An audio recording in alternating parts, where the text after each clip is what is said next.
नमस्कार दोस्तों। आप सभी का फ्यूचर जोन कंपटीशन इंस्टीट्यूट के इस ऑनलाइन प्लेटफॉर्म पर मैं नीलम कृष्ण दत्त स्वागत करता हूं और अभिनंदन करता हूं। जैसा कि आप सभी लोग जानते हैं कि फ्यूचर जोन कंपटीशन इंस्टीट्यूट यानी यह प्लेटफॉर्म आपको लगातार विभिन्न विषयों की तैयारी कराता है, चाहे आप सुपर टेट, यूपी टेट या फिर उत्तर प्रदेश कांस्टेबल या फिर यूपी ट्रिपल एस से संबंधित कोई भी लेखपाल जैसी परीक्षा क्यों ना हो। सभी एक दिवसीय परीक्षाओं के लिए हम लगातार आपको तैयारी कराते हैं और स्टडी मटेरियल्स भी हम लोग लगातार प्रोवाइड कराते हैं। चलिए, इसी क्रम में हम आज की जो ज्योग्राफी से रिलेटेड वीडियो थी उसको कंप्लीट करने की कोशिश करते हैं और उसको थोड़ा सा और आगे बढ़ाने की कोशिश करते हैं। तो हम लोगों ने हिमालय के बारे में पढ़ लिया था कि हिमालय एक मोड़दार पर्वत है, फोल्डिंग माउंटेन है, नेपाल में स्थित है। इसको नेपाल में सागर माता कहा जाता है। इसका ओरिजिन के लिए दो थ्योरी है, जियोसिंक्लाइन थ्योरी और plate tectonics theory. Plate tectonics theory जो दी थी वो हैरी हेस ने दी थी और इसको एक्सप्लेन किया था मॉर्गन ने। और दो प्लेटों के टकराने से यानी यूरेशियन प्लेट और इंडो ऑस्ट्रेलियन प्लेट के टकराने से हिमालयन प्लेट का निर्माण हुआ था। कोलिजन भी एंटी क्लॉकवाइज हुआ था। ये सारी चीजें हम लोगों ने पढ़ी हैं। फिर दूसरी थ्योरी हमने जियोसिंक्लाइन थ्योरी के बारे में जाना, जो अल्फ्रेड वेबनर ने दी थी। और इसके साथ साथ में हम लोगों ने यह भी बताया था कि ये महाद्वीपीय विस्थापन यानी कॉन्टिनेंटल ड्रिफ्ट थ्योरी के आधार पर बेस्ड है कि एक तैतीस सागर था और उसमें अवसाद जमा होने से वहां पर एक नवीन पर्वत यानी एक नए हिमालय का निर्माण हुआ। तो ये दो थ्योरी फेमस थी। फिर हम लोगों ने पढ़ा कि हिमालय का विभाजन एक लैटिट्यूडनल और ये जिसको हम बोल लेते हैं हॉरिजॉन्टल, और फिर हम लोगों ने पढ़ा था वर्टिकल, तो ऊर्ध्वाधर वाला। तो दो तरीके से हम लोगों ने हिमालय को बांट लिया था। तो जो क्षैतिज हम यानी हमने लैटिट्यूडनल हमने डिवीजन किया था, उसमें हम लोगों ने ग्रेट हिमालय, मिडिल हिमालय और शिवालिक हिमालय पढ़ा था। और ऊर्ध्वाधर जो विभाजन पढ़ा था हमने उसमें उसमें नदियों के आधार पर यानी रीजनल डिवीजन हम लोगों ने पढ़ा था, जिसको हम कश्मीर हिमालय, कुमायूं हिमालय, नेपाल हिमालय और असम हिमालय के बारे में हम लोगों ने पढ़ा था। अब हम लोग क्या कर रहे हैं, एक एक हिमालय का हम वर्गीकरण करते हैं और उसको उसके ऊपर थोड़ा सा प्रकाश डालने की कोशिश करते हैं। तो चलिए शुरुआत करते हैं फिर आज के इस टॉपिक में, जिसका नाम है मतलब जो हिमालय से रिलेटेड है। तो महान हिमालय जो सबसे पहला यानी क्षैतिज वर्गीकरण है हिमालय का, ग्रेट हिमालय, उसके बारे में जान लेते हैं। महान हिमालय, तो it is a major part of Himalaya यानी ये हिमालय का मुख्य भाग है। और ये कहाँ से स्टार्ट होता है? ये नंगा पर्वत से स्टार्ट होता है यानी जम्मू कश्मीर से शुरू हो जाता है और फिर कहाँ तक जाता है? ये नामचा बरवा तक, नामचा बरवा तक यानी अरुणाचल प्रदेश में जो स्थित है वहां तक इसकी लंबाई है। ये बात समझने की है जरा। अच्छा, फिर ये कवर्ड बाई स्नो। अगर हम इसकी हाईएस्ट पार्ट की बात करें, इसकी सबसे ऊंचे पार्ट की अगर हम लोग बात करते हैं, तो इसका सबसे ऊंचा भाग ढका हुआ है, किससे ढका हुआ है? बर्फ से ढका हुआ है, जिसको हम लोग क्या कहते हैं? हिमाद्री कहते हैं। ठीक है। फिर इसके अलावा जो यहाँ पर सबसे ऊंची चोटी है, जो यहाँ पर सबसे ऊंची चोटी है उसका अगर हम जिक्र करते हैं तो वो है अपनी नामचा बरवा, जो कि कहाँ पर है? ऊंची चोटियों में से नामचा बरवा, जो कि अरुणाचल प्रदेश में स्थित है। और दूसरी चोटी है अपनी कंचनजंगा, जो कि कहाँ कहाँ पे स्थित है? सिक्किम में स्थित है। इसके अलावे अगर हम लोग यहाँ पर देखें कि ग्लेशियर कौन कौन से हैं यहाँ पर, तो ग्लेशियर की अगर हम बात करते हैं तो एक तो गोमुख ग्लेशियर हो जाता है, गोमुख ग्लेशियर है। एक मिलाप ग्लेशियर है यहाँ पर, और एक है यमुनोत्री, जिससे कि गंगा निकलती है, जिससे कि यमुना निकलती है। यमुनोत्री ग्लेशियर, गोमुख से ये माना जाता है कि गंगा निकलती है, ठीक है, और यमुनोत्री से यमुना निकलती है। अब देख लेते हैं इससे रिलेटेड कौन सा माउंटेन है, पर्वत कौन कौन से इसमें बड़े फेमस है। तो इस पार्ट में यानी हिमालय के इस महान क्षेत्र में, महान हिमालय में जो पार्ट है एक तो है मैकालू, जिसकी लोकेशन कहाँ पर है? नेपाल में। नेपाल में जो स्थित है मैं उनकी लोकेशन अलग से आपको बता रहा हूँ। नेपाल में जो स्थित है एक तो मैकालू है, एक एवरेस्ट है, एक मनसालू है, एक अन्नपूर्णा है और एक धौलागिरी है। तो ये कुछ 5 पर्वत हैं जो कि कहाँ पर स्थित है? हिमालय में, उसमें सॉरी नेपाल में स्थित है। इसके अलावा अगर हम उत्तराखंड जो बिल्कुल नेपाल से लगा हुआ है उसकी लोकेशन देख लेते हैं, जो महान हिमालय का पार्ट आता है नेपाल उत्तराखंड में। तो इसमें एक सबसे फेमस है नंदा देवी, जो कि उत्तराखंड की सबसे ऊंची चोटी भी है और काफी बड़ा पर्वत भी है। फिर आती है बद्रीनाथ, बद्रीनाथ उत्तराखंड में है। और केदारनाथ। तो ये 3 पहाड़ियां यानी ये 3 माउंटेन कहाँ पर स्थित है? ये स्थित है अपने उत्तराखंड में स्थित है। इसके अलावा अगर हम देखें तो चट्टाने, चट्टानों में सबसे इंपॉर्टेंट क्या है, किस प्रकार की चट्टाने हैं इनमें पाया जाता है, यानी किस क्रम की चट्टाने? इनमें ग्रेनाइट भी पाया जाता है, इनमें सिस्ट भी पाया जाता है और इनमें नीस भी पाया जाता है। तो ये तीनों प्रकार से अगर देखा जाए तो ये आर्थिक दृष्टि से भी ये बेहद महत्वपूर्ण है। इसके अलावा अगर हम देख लें कि ये किस प्रकार की चट्टाने हैं, किस क्रम की चट्टानों में से आती हैं, तो आर्कियन किस्म जो है, आर्कियन किस्म की चट्टाने पाई जाती हैं। आर्कियन किस्म बहुत पुरानी चट्टानों में से है। आर्कियन का मतलब ही प्राचीन होता है, सबसे प्राचीन होता है। तो इस प्रकार से हम महान हिमालय को इस तरीके से देख सकते हैं। महान हिमालय का वर्गीकरण हम इस प्रकार से कर सकते हैं। इसके बाद हम लोग अगर देखते हैं महान हिमालय का वर्ग के बाद हम लोग डिवीजन करेंगे मिडिल हिमालय का। तो मिडिल हिमालय के बारे में थोड़ा सा हम लोग पढ़ लेते हैं एक बार। तो अब बात कर लेते हैं हम लोग मध्य हिमालय की। मध्य हिमालय मतलब मिडिल हिमालय। पहले हम लोगों ने डिस्कस किया कि महान हिमालय, अब हम जिक्र कर लेते हैं मध्य हिमालय। तो मध्य हिमालय कहाँ से शुरू होता है, यानी कहाँ से स्थित है? ये स्थित है south and parallel of great Himalaya, यानी समानांतर है किसके? महान हिमालय के दक्षिण में और बिल्कुल पैरेलल है। यानी अगर कुछ ऐसे जा रहा है महान हिमालय तो फिर उसके बराबर में ही क्या है, एकदम से मध्य हिमालय यानी मिडिल हिमालय। फिर इसके नीचे कौन सा है? उसके नीचे है फिर शिवालिक हिमालय। फिर इसके नीचे कौन सा है? फ्रांस हिमालय है। तो इस प्रकार ये हिमालय की रेंज में आ जाता है। अब बात कर लेते हैं अगला स्टेप। तो इसे लेजर हिमालय भी कहा जाता है। ये बात बहुत इंपॉर्टेंट है, कई बार एग्जाम में पूछी है कि लेजर हिमालय के नाम से किसको जाना जाता है? तो लेजर हिमालय के नाम से मध्य हिमालय को जाना जाता है। क्यों? क्योंकि इसकी चौड़ाई कम है, इसकी विड्थ जो है, इसकी चौड़ाई जो है वो थोड़ी कम है। आगे बात कर लेते हैं नेक्स्ट टॉपिक पे कि इसमें मेन सेंट्रल थ्रस्ट यानी मुख्य सीमांत दरार पाई जाती है। मुख्य सीमांत दरार क्या होती है मैं आपको समझाता हूँ। यानी कोई हिमालय है तो ये वाली जो ये माउंटेन है, ये अगर कोई माउंटेन है तो उसके बाद दूसरी माउंटेन जब शुरू होगी तो इसके बीच में ये जो गैप है ये वाला, इसको हम लोग क्या बोलते हैं? इसको हम लोग मेन सेंट्रल थ्रस्ट बोलते हैं। तो इसमें ही बहुत बड़ी बड़ी घाटियां या फिर बहुत बड़े बड़े शहर बस जाते हैं। जैसे कि इसका एग्जांपल ले लेते हैं, कुल्लू घाटी इसी के बीच में स्थित है। और हम बात कर लेते हैं कश्मीर घाटी इन्हीं सेंट्रल थ्रस्ट के बीच में स्थित है। तो ये एक बहुत इंपॉर्टेंट बात है। तो मेन सेंट्रल थ्रस्ट जो है, यानी जब मेन सेंट्रल थ्रस्ट बनती किस प्रकार है मैं आपको बताता हूं कि जब दो प्लेट्स आपस में टकरा जाती हैं, जब दो यानी इंडो ऑस्ट्रेलियन प्लेट और ऑस्ट्रेलियन प्लेट आपस में टकराई, उनके कोलिजन से ही क्या बना? उनके कोलिजन से ही ये थ्रस्ट का निर्माण हुआ। तो इस प्रकार आप इसको समझ सकते हैं। तो मेन सेंट्रल थ्रस्ट पाई जाती है। ये सवाल भी कई बार यूपीपीएससी ने पूछा हुआ है। ठीक है, आगे चल लेते हैं। इसका एग्जाम्पल भी याद रखेंगे, कुल्लू घाटी और कश्मीर घाटी। इसके अलावा इसमें रेंज कौन कौन सी पाई जाती है, यहाँ पर श्रेणी कौन कौन सी पाई जाती है महान हिमालय सॉरी मध्य हिमालय में? तो देख लेते हैं। तो पीर पंजाल रेंज पाई जाती है जो कहाँ से शुरू होती है? जम्मू कश्मीर से लेकर और हिमाचल प्रदेश तक जाती है।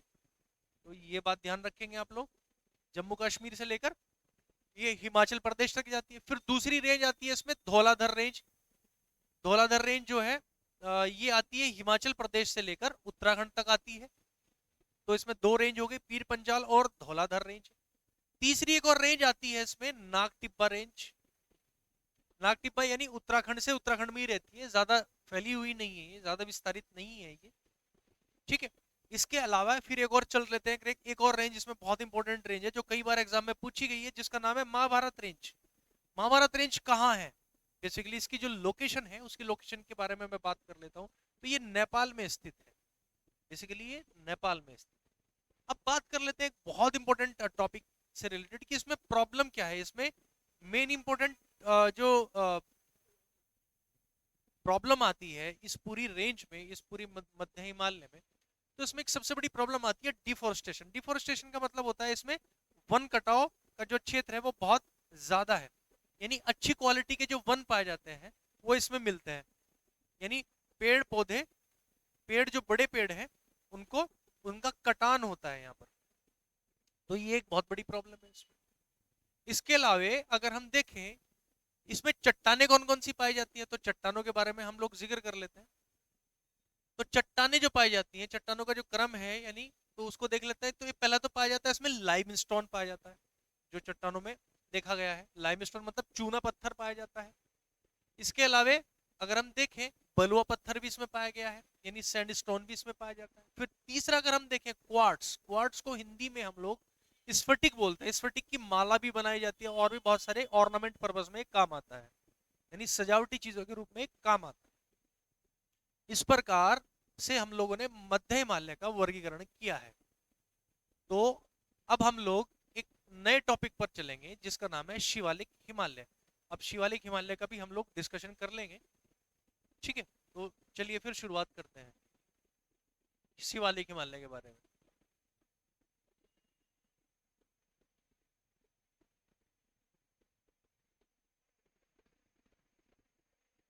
तो अब हम लोग जिक्र करते हैं शिवालिक हिमालय का, यानी इसका नाम शिवालिक क्यों रखा गया है, इसके बारे में भी थोड़ा सा हम देख लेते हैं एक बार। शिवालिक का मतलब होता है शिव की जटाएं, शिव की जटाएं, यानी ये थोड़ा सा टिल्ट हुई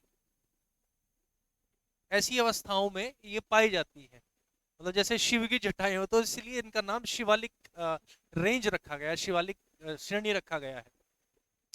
अब हम जिक्र कर लेते हैं कि पहले तो आ जाता है हमारा ग्रेटर हिमालय, फिर उसके बाद महान हिमालय के बाद कौन सा आएगा हमारा मध्य हिमालय,